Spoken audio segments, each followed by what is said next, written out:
Okay, on the back of your warm-up, what I want you to write for me is I'm going to show you a little simulation. Okay, this is a simulation that if you could zoom in, Magic School Bus style, into a radioactive isotope and see the protons and neutrons, right? It gives us kind of a visual.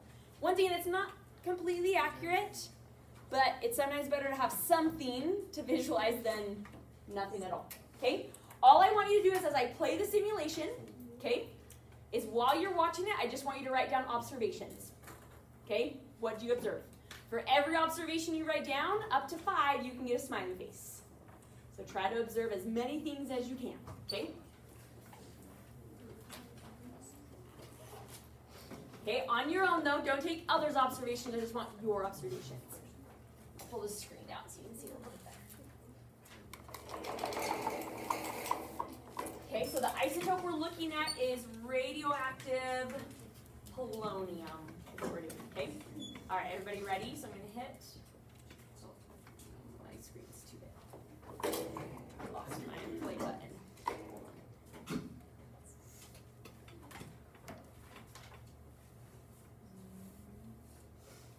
Sorry.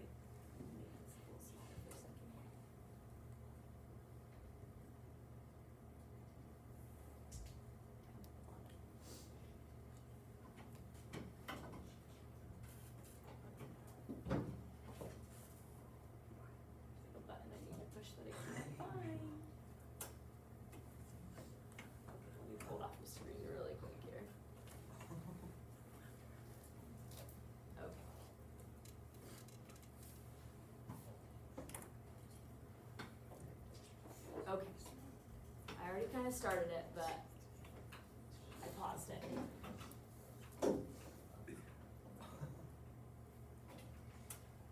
Okay. Oh, this is not working out for this.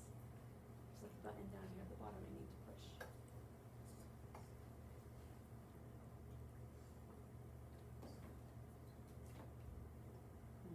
Okay, maybe if I hit reset, it'll just start. Oh, now it's being really weird. Oh dear, crashing the simulation.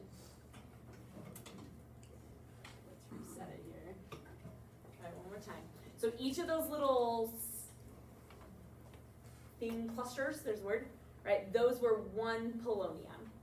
Okay, so those were showing you all the protons and neutrons, the yellow and the red. There we go. See, this is the button I need to push down here. Okay, so I'm going to add a whole bunch. Actually, we'll start with 10 on the first one. Okay, so just observe what happens, and then I'll give you a minute at the end to write down your observations. Okay?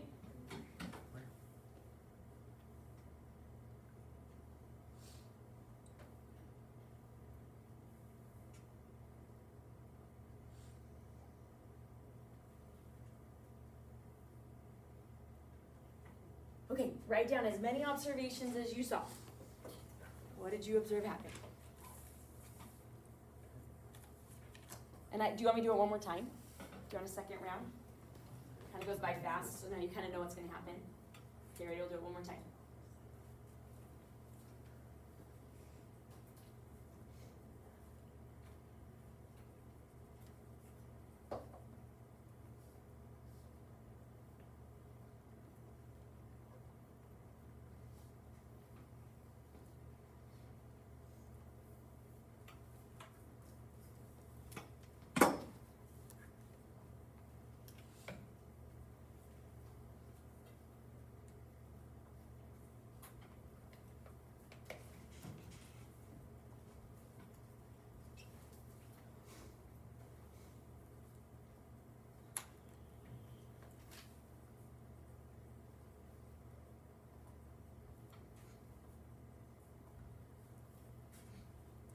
Set your pencil done when you've wrote down everything you observed. Once again, you get a smiley face for every observation up to 5. If you come up with 5 observations, great. Hopefully, if not, at least 2 or 3. And there's no wrong answers here because it's just what you observed.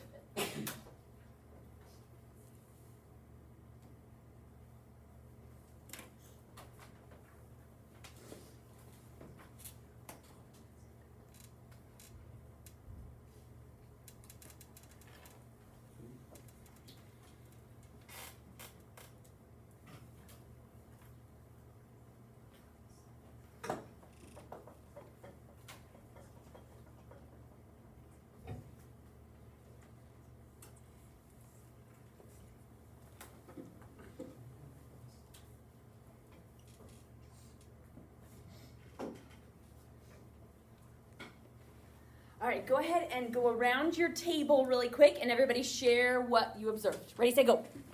And put check marks by ones that were like similar as someone else, okay?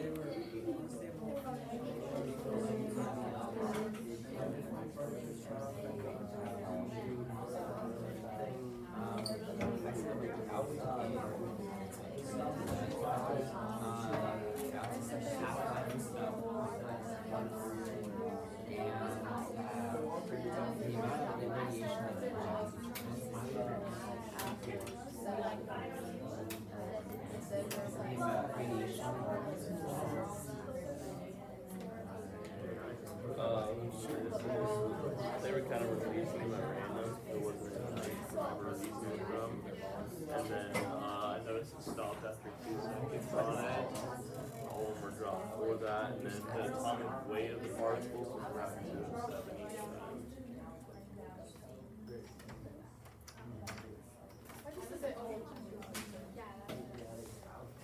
Okay, I'm going to come around to each table, okay? In a moment you'll figure who this is, but the oldest person at the table will be the spokesperson, and you're just going to share one observation. It could be your own or another one from the group. So figure that out really quick. Who's the oldest? And then stand up. Caleb knows the drill.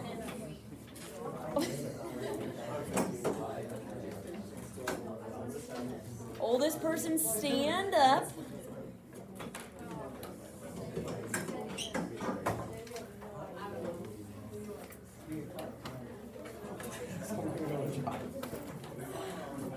And once again, you can share your own observation or somebody else's as your group, okay? Okay, everybody ready? Okay, Reese, I'm going to start with you guys. Everybody else, close your mouth.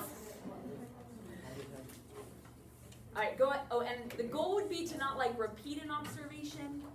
So if someone else takes yours, maybe try to pick another one. Okay, go ahead, Reese. I said more of them give off something after half-life. Oh, interesting. So she looked up here at the top and noticed that there's more after that line than there are before. I like it. Good. Sophia. You said the mass decreased when they released particles. Their mass went down as they released it. Good. Sam. I said they went through alpha decay, and I think that had something to do with their half-life because they lost 4 protons. Good. So Sam observed, right, the thing coming off is one of these alpha particles, whether you're looking at it or the code, I'm not sure, but he figured that out. Very good. Oh, yeah. They all ended the mass of 207. Oh, good. So they all end at the same place. Yes. 207. I like it. Good observation. Becca. It only lasted 1.6 seconds. It only lasted 1.6 seconds from beginning to the end. Nice. Ice. They all shook. Good. They were all shaking at the beginning, right? It's an observation. Kate. They like kind of change colors when the alpha particle shot up. Yeah, you kind of like saw a change, right? Because I think in the end, I reset it, but it's yellow, but then I think it turned gray or something like that after, right? Caleb. They all kind of exploded, like about half of them exploded at the beginning and then it went slower after that. Good. So it seemed like in the beginning it seemed like it kind of went a lot and then like little by little. Is that kind of what you're saying? Yeah. Yeah. I put a picture on the top of the computer because Nice observation, Abby. So Abby noticed up here how this pie chart changed as it progressed. Okay? All right, we're going to watch it one more time, okay? And if you stood already, just know you'll be off the hook because we're going to have another person standing in your group. So you'll be off the hook, so take a breath. So here I'm going to ask you 2 questions, okay? After we watch the simulation again, you're going to discuss as a group these 2 questions, and then I'll tell you one person will stand and we'll share what we came to, okay? So the 2 questions are, you can answer both or just one. Question number 1 is, can you predict when a radioisotope will decay? Okay, so as you watch the simulation, can you predict when this one will decay? The second question is, can you identify a time at which a radioisotope will decay? So is there any relationship to time? Can you predict that in any way? Okay, so similar questions, just kind of looking at it in different ways. So that's kind of what you're looking for this time. Once we're done, on your own first, on your paper, you're going to answer one of the questions with a claim, and evidence and reasoning. Okay, so you're going to say, yes, you can, no, you can't. What was your evidence? Bring it all together. Okay? All right, so let's watch it one more time. Do you want to see more than 10? Or do you want to keep it at 10? Could you say the questions again? Yeah, I was going to try to write them some. Maybe if I pull this up, can you still see it okay? I guess now that you kind of know what's going on, I'll write it up here because I know I'm a visual person. So the question is, can you predict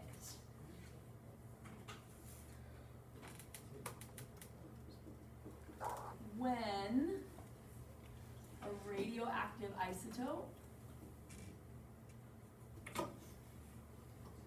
will decay?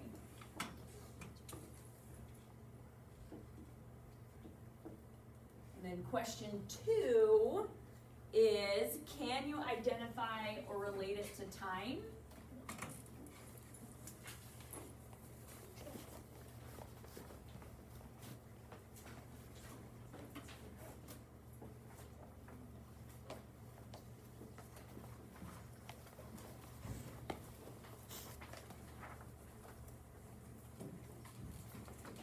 Thanks for asking, Paisley. I'm sure you were the only one who was like, wait, I can't process what that question is. So have a smiley face for helping us out there. Okay, everybody ready? We'll do 10 again to keep it the same, and then after I'll do more just so you can see if it changes anything. Okay? All right, here we go. 3, 2, 1, play.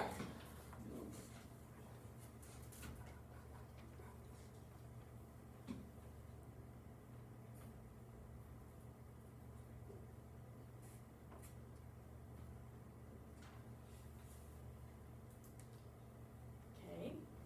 Let's pause and reset, and just for fun, let's empty the bucket.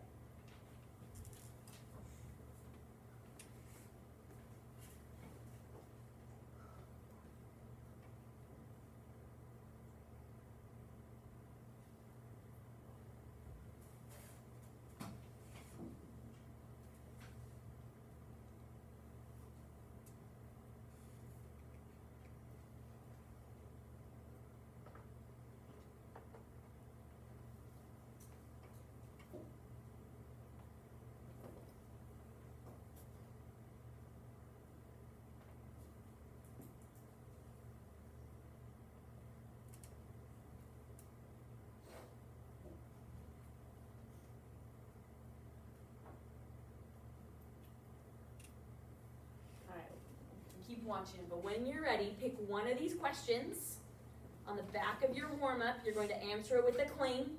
So yes, right? Your claim could be yes, you can predict it. That's a claim. What evidence did you see that supports that? Or if your answer is no, what evidence supports that? And then give me a reasoning statement that brings it together, okay? All right, 3 minutes on your own. Give me a claim, evidence, and reasoning, answering one of those 2 questions of your choice, okay? Is it still hanging on?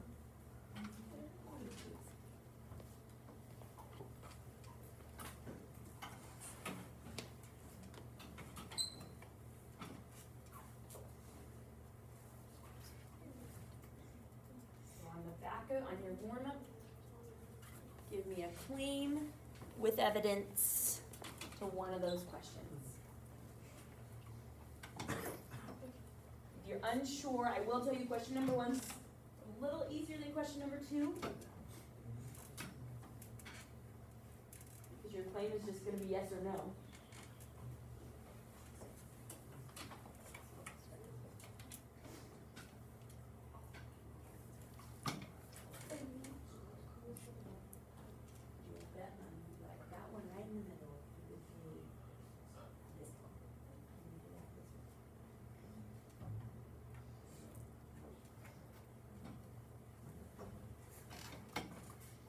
Set your pencil down when you're done.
Okay, go ahead with your table.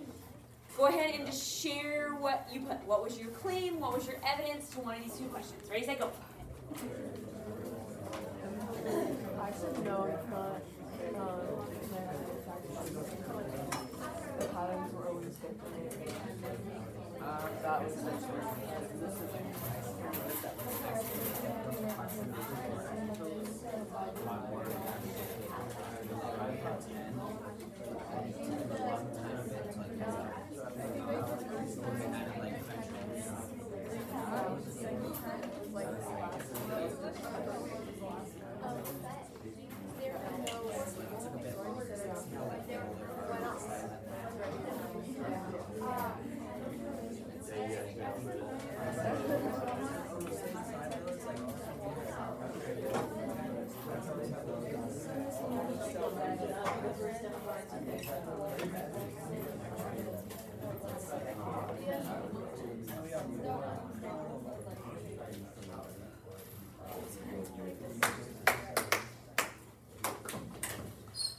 Okay, raise a hand. We were going to do a bigger, but I realized we were a little shorter on time because it's Wednesday today, so I want to keep moving forward.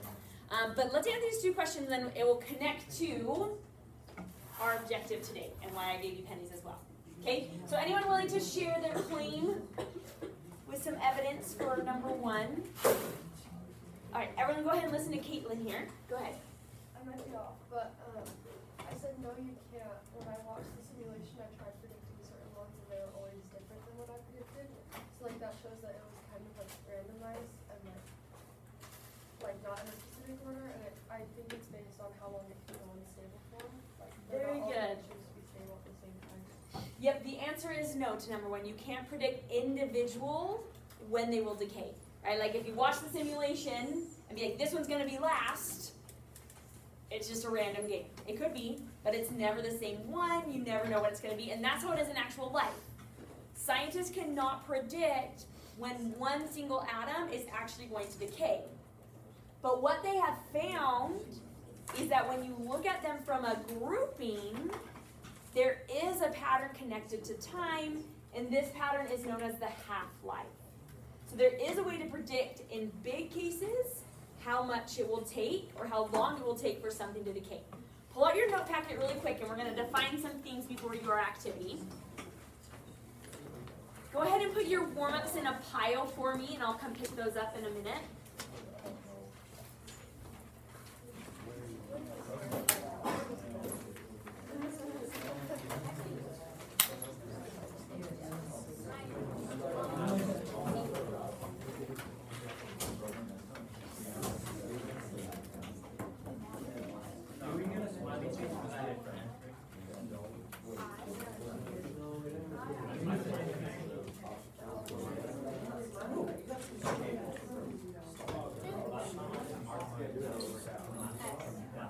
Okay. So with this idea of half-life, everybody, okay, so the rate at which a nuclide decays is based on its half-life. So scientists have figured out that after a certain amount of time, half of the sample will undergo radioactive decay. Now the key word, it is always half of what you previously had. Okay, so for example, carbon-14, this isotope, has a half-life of 5,730 years. It's a very, very long half-life. Okay, what that means is if I had 10 atoms of carbon, after 5,730 years, I'm only going to have 5 of them left, because 5 is half of 10. The random part of it is you don't know exactly which ones it's going to be, but they do know within that amount of time, half of them will be gone. Now, in another 5,740 years, another half of the half will be gone. So it will go from 5 to 2.5.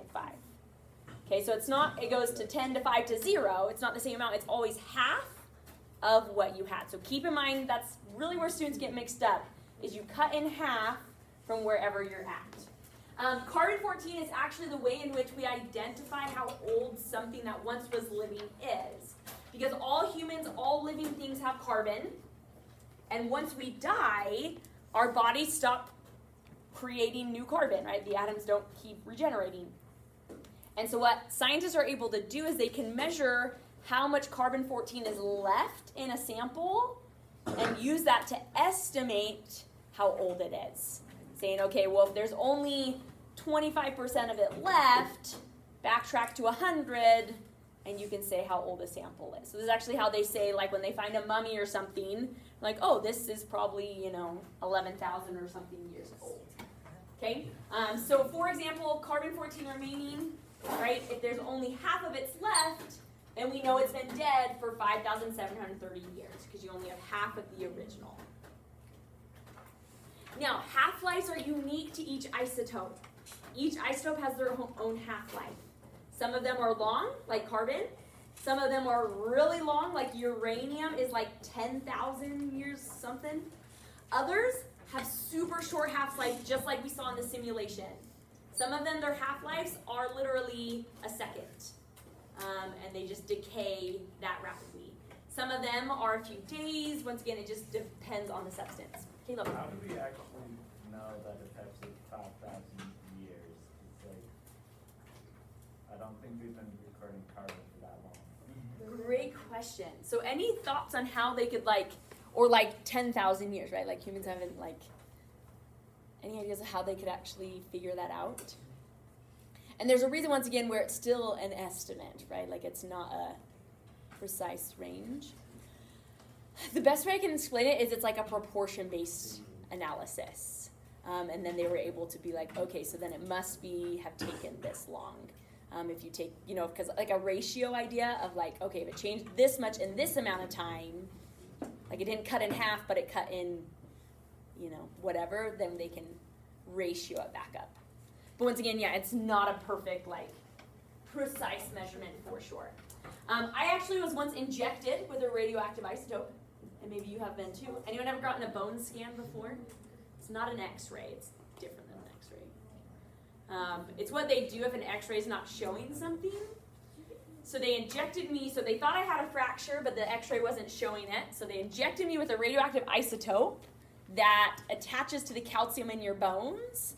And then when they scan it, it makes the bone light up on the scanner. And so then they could see, because the little things were in the cracks, you could see the crack in the bone. Why, though, was it okay to give me a radioactive isotope? So it didn't kill me, and is it still inside of me? Nope, it had a half-life of 3 days. And so every 3 days, it was gone and gone and gone and gone, right? And so now it's been 10 years since I had that done, so it's not in my system anymore, right? Didn't just stay there. Say that again. Did something get skipped? What's it saying? Oh, here's the picture I see.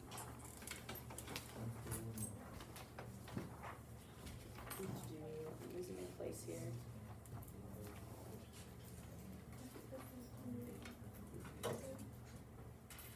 The first sentence? Unstable nuclei decay because they want to become stable. We measure the time it takes for something to become stable in half-life. Yeah. Thanks, though, Caitlin. Okay, so looking at this, we're going to create just a small little bar graph, once again, just to give you a visual here of what's going on. Okay, so if I start with uranium, I guess I misquoted. Uranium wasn't 10,000, it's 4.5 billion. Which is why we use uranium for dinosaur dating, because there's not enough carbon left in those bones. Okay, so if I start with, so we're going to say right here is time 0. Okay, it's when the thing first started, so we have 100%. Okay, so this is time and it's 0. Okay, so let's say at this point in time I had, doesn't really matter how high you make your first bar, because you'll just change it accordingly. So draw a little bar there to represent, this was my uranium.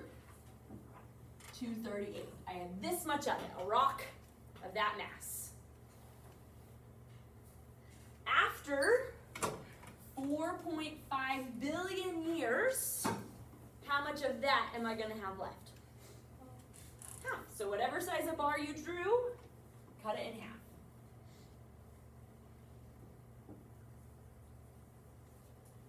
Now, as we mentioned from our last lesson, matter cannot be created or destroyed. So where did this other half of the bar go? Say it louder, Caleb. Yeah, it became something else. Just like Abby noticed with the little pie chart, right? As all of those went away, they weren't going away, they just were becoming something new. So to help emphasize that point, I'm actually going to draw in a different color. So if you have a different color or something else to indicate it, to show like it just became something new, where the green is now my thorium-234. I just want you to understand, like, they're not going away, it's just becoming something hopefully stable, which is why in the little simulation they stopped shaking. Right? That's kind of their way of showing it. Okay? All right, so then in another 4.5 billion years, which would now be at 9 billion years, how much of my original am I going to have left? A quarter, right? Or half of the half? 25%. Right? So if you want to, so we're at 100%. We're now at 50%. We're at 25%. And hopefully you can see the pattern would just continue. And as you have less of this, you're going to have more of the other one. Because as that goes down, the other gets made. We'll draw one more for our pattern, so cut that one in half one more time. So this would now be at 13.5 billion years. So notice what is consistent is the time it takes. It always takes another 4.5 billion years, another 4.5 billion years. And the amount that goes away, though, is always half of what you started with. If you plot this as like a dot line graph, if you're familiar in math, it's an exponential curve where it just exponentially gets closer and closer and closer to zero. In math, exponentials never touch zero. They just infinitely get close to it. In chemistry, can this ever actually get to zero? Yeah, you saw it in the simulation. Eventually you get down to 2 atoms, 1 atom, and then once that 1 atom decays, then it is done. But you can imagine for some things that could take an extremely long time. Okay? Yeah, Jane. So does it always turn into thorium? Say that one more time. Does it always turn into thorium? In this particular one, yes, that uranium, this particular isotope always undergoes alpha decay. Okay. Because if you were to use like our stability graph, Yeah. you would see, oh, that's the decay it needs to become stable. And then does it, so if it starts at uranium-238, Yeah. does it stay at that isotope? The new one? Or is it always uranium-238? No, it just depends on what isotope you're analyzing. But for uranium-238, it has a half-life of 4.5. That is always the same, I guess. Like if it was a different element, that number would change. Well, like, does the 238 stay the same as it's decaying? Oh yes, like this is the same as it was okay. before. Is that what you're saying? Yeah. Yeah. Yeah, good question. Any other questions? Okay, we're gonna do a little simulation now with your group for our assignment today, okay? So you have a box of pennies here. We're gonna pretend that these are radioactive carbon, okay? First step is you do need to count and just verify you have 100, because that will mess everything up if you don't start with 100, okay? Wait, don't count yet though, let me finish my instructions. Okay, now you're in a table for a reason. Divide up the work. Okay, if you only have one person do this, you're not gonna have time to finish it before the bell. Okay, but if you work as a group, you should have time. Okay, check you have 100. Then, okay, pause for a second. I hear a lot of jingling. Pause for a second. You're gonna put them back in the box. Give it a shake. That represents a half-life going by. Dump them on the table. The ones that are heads up have now decayed. Pull them out. Keep the tails. Continue the process. Record it on this chart right here until you get to the end. Does that make sense? All right. Let me know if you have questions. Ready, set, go.